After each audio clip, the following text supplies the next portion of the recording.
Dear students, कल मैं to different credit situation के बारे में बता रहा था, बट अनफॉर्चुनेटली उसी समय एक स्टूडेंट का कॉल आ गया जिससे कि यह डिस्टर्ब हो गया। आज मैं इसे कंप्लीट कर रहा हूँ। A large number of transaction in our day to day activities involve credit in some form of the other. हम देखते हैं कि हमें प्रत्येक दिन कि जो ट्रांजैक्शन होता है, day to day transaction activities होती है, उसमें क्रेडिट का बहुत बड़ा भाग होता है। फॉर एग्जांपल, मेरे पास अभी पैसे नहीं हैं और मुझे किसी चीज़ की आवश्यकता है, तो मैं अपने क्रेडिट पे, मार्केट में हमारा इतना क्रेडिट हो कि मैं अपने क्रेडिट पे कुछ शर्तों के साथ मार्केट से हम सामान उठा लेते हैं।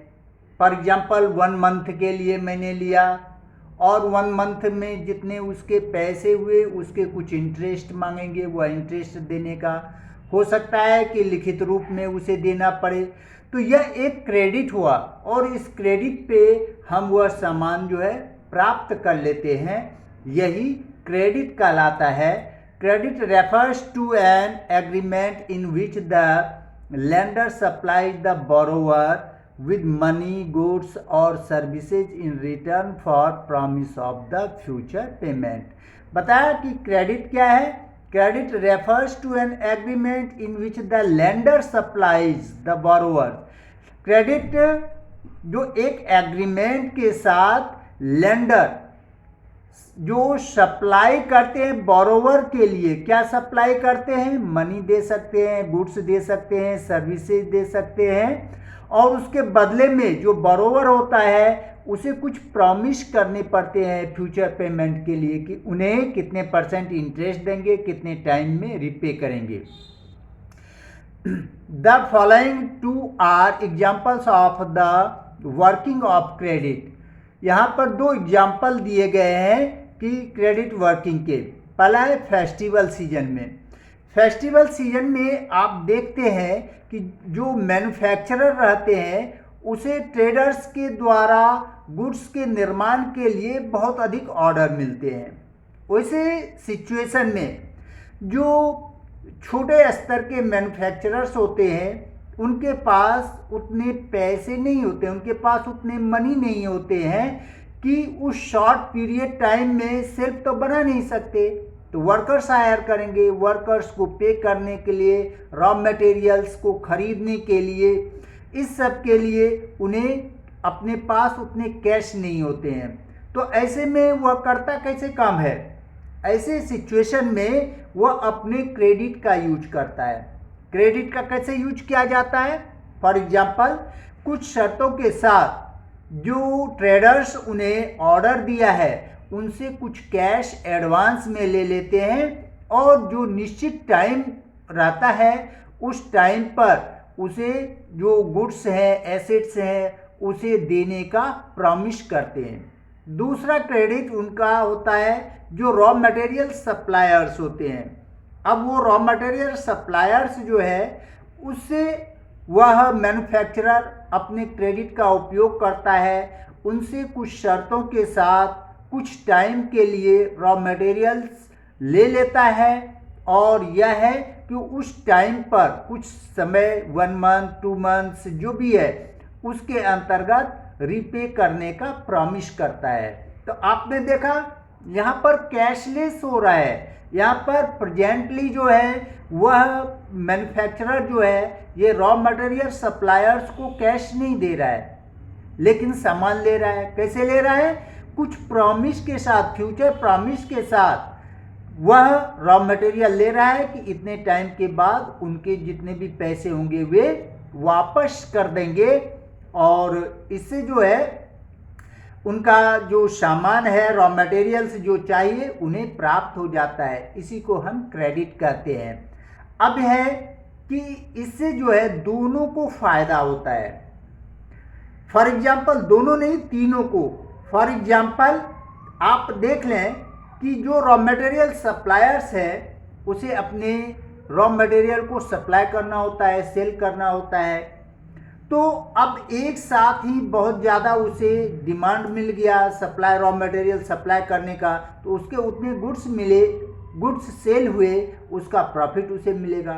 अब मैन्युफैक्चरर को क्या फ़ायदा है?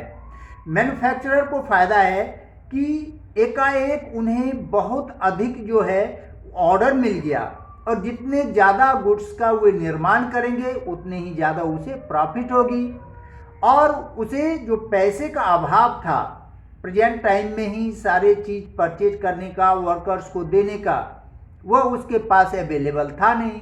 तो अपने क्रेडिट के बल पर वह रॉ मटेरियल भी ले लिया, और वर्कर्स को डे टू डे पे करने के लिए जो ट्रेडर्स हैं उससे एडवांस में ले लिया। अब निश्चित समय पर जो आउटर वर्कर्स को हायर करके गुड्स का निर्माण कर दिया, तो उसका पहले जितना प्रॉफिट होता था मैन्युफैक्चरर को, उससे ज़्यादा जो है अब उसे प्रॉफिट होने लगा, उससे आर्थिक स्थिति सुधर गई। एंड थर्ड है जो ट्रेडर्स हैं, क्योंकि फेस्टिवल सीजन में साधारण व्यक्ति भी अधिक से अधिक परचेज करते हैं, इसीलिए जब उसके पास गुड्स रहेंगे तभी तो सेल कर पाएंगे, और एक निश्चित प्रॉफिट लेकर सेल करते हैं। तो इस प्रकार से उसे समय पर जब उसके ऑर्डर मिल गए तो वह अधिक से अधिक सेल करेगा और उसे भी प्रॉफिट होगा।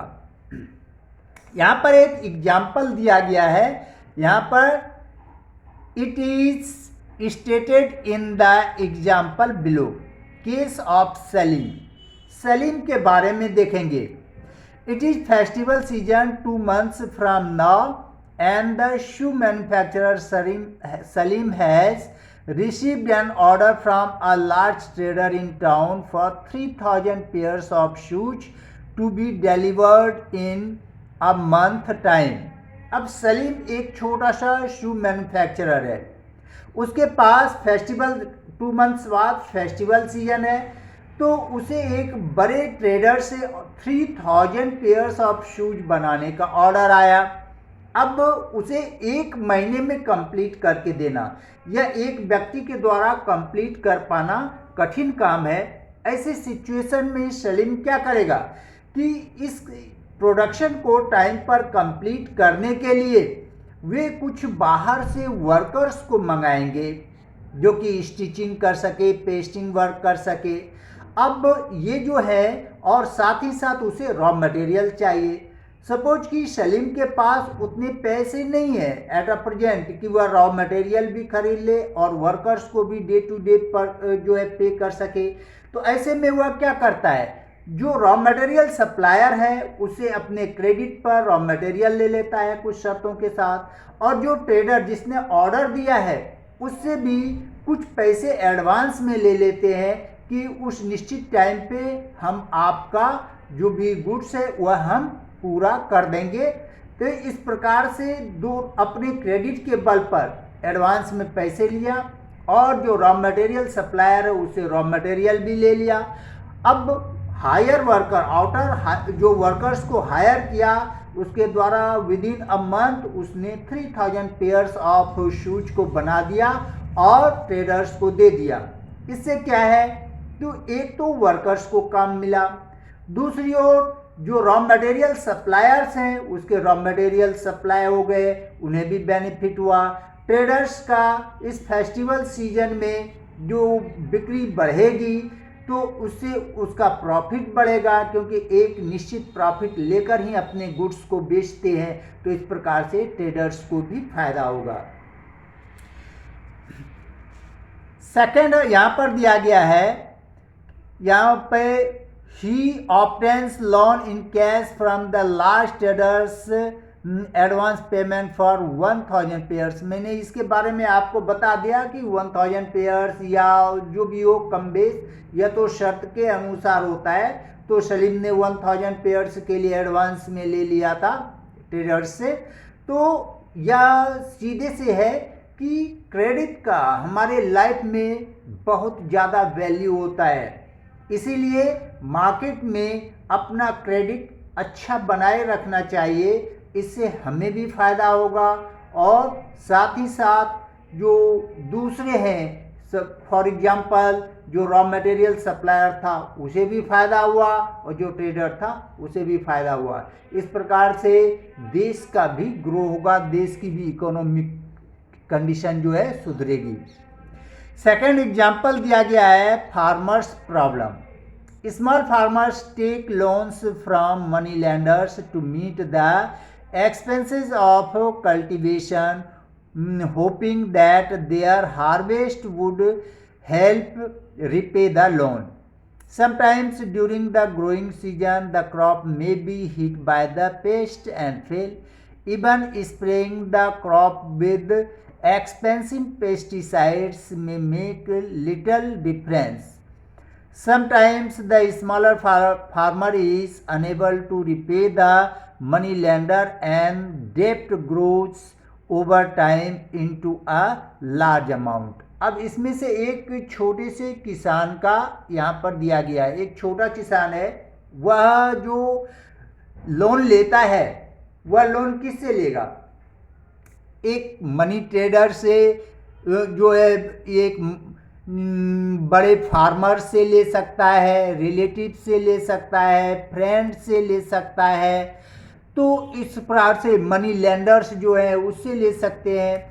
तो इस सारे सोर्स में ये इनफॉर्मल सोर्स ऑफ लोन कहलाते हैं। इसमें जो है हायर रेट ऑफ इंटरेस्ट होते हैं। तो चूँकि आपने पहले पढ़ लिया कि स्मॉल फार्मर्स के पास कोलेटरल का अभाव होता है, स्मॉल फार्मर्स मोस्टली इलिटरेट होते हैं, इसी कारण से उसे फॉर्मल सेक्टर्स जैसे जो बैंक्स हैं, कोऑपरेटिव्स हैं, उससे उन्हें लोन नहीं मिल पाता। साथ ही साथ जो इनफॉर्मल सेक्टर्स हैं उससे लोन तुरंत ही प्राप्त हो जाता है, लेकिन फॉर्मल सेक्टर में लोन प्राप्त करने में जो है लंबा समय लगता है।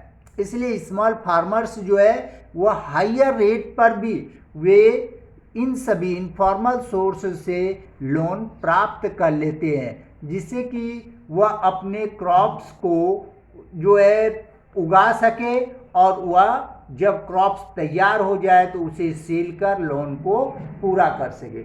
लेकिन कभी कभी क्या होता है कि यह सोचकर फार्मर तो लोन ले लेता है, लेकिन क्या होता है, सपोज कि उस पर उसने खेती की और उसी समय जब क्रॉप्स बड़े हुए तो पेस्ट का, कीड़े का उस पर आक्रमण हुआ।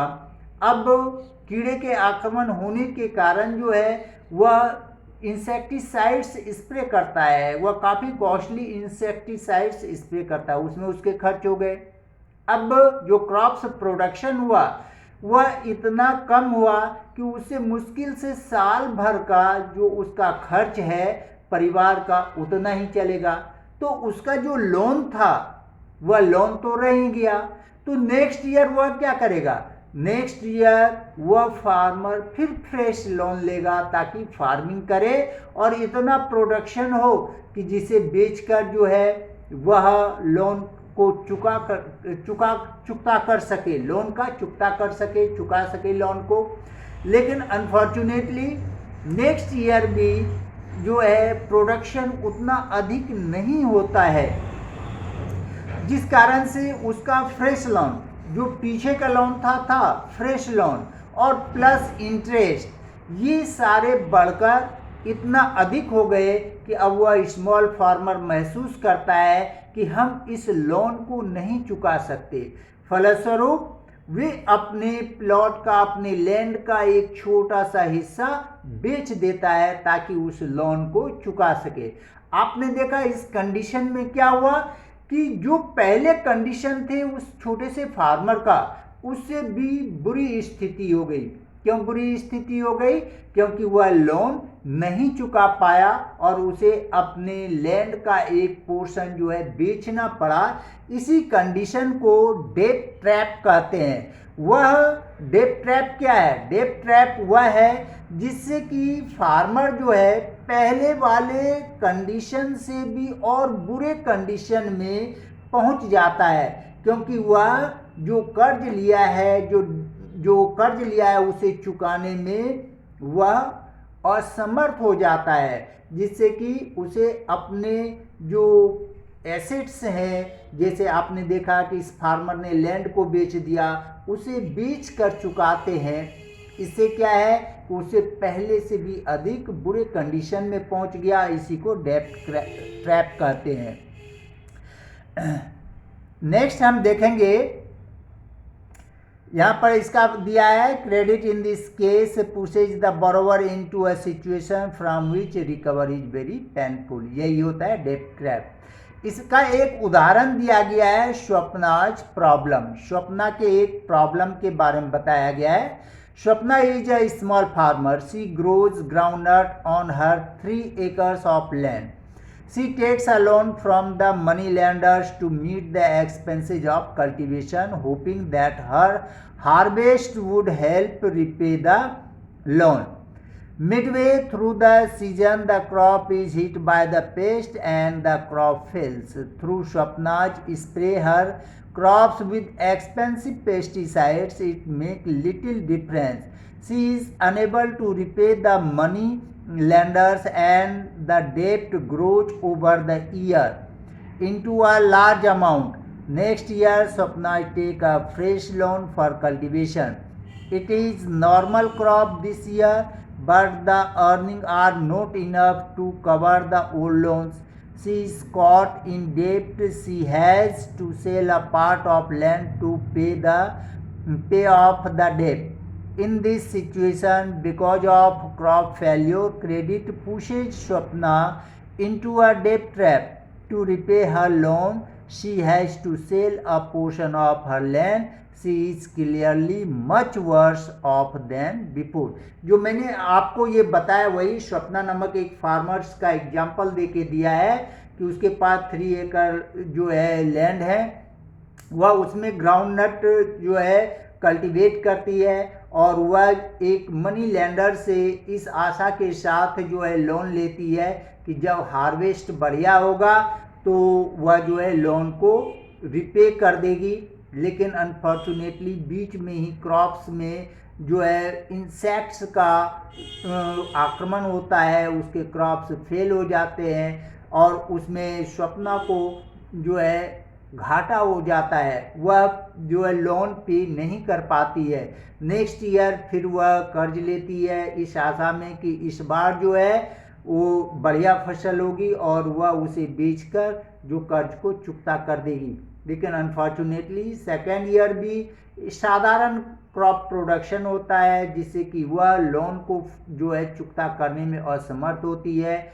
ऐसे में वह अपने कर्ज को चुकाने के लिए अपने लैंड का एक पोर्शन बेच देती है। इसी सिचुएशन को डेब्ट ट्रैप कहा जाता है और यह काफ़ी ही पेनफुल होता है स्मॉल फार्मर्स के लिए।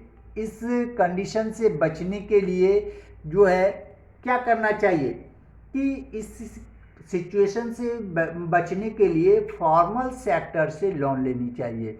फॉर्मल सेक्टर में जैसे कोऑपरेटिव है, बैंक्स है, इसमें फार्मर्स को 3 इयर्स के लिए और आसान किस्तों में चुकाने के लिए दिया जाता है मौका।